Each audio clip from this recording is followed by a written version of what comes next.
aquí están como arbustos, entonces hay que podarlo por la parte de abajo para que quede como arbolito. También hay que cortar este pasto, las ramas que ya están secas, y nos vamos a ir de aquella parte hacia allá, hacia donde podamos abarcar. Allá hay herramientas para los que no traen.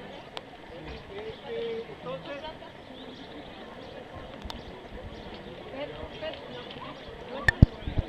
¿qué es lo que le digo? ¿Por qué no le dices aquí con una organizona? Como una pala ahí,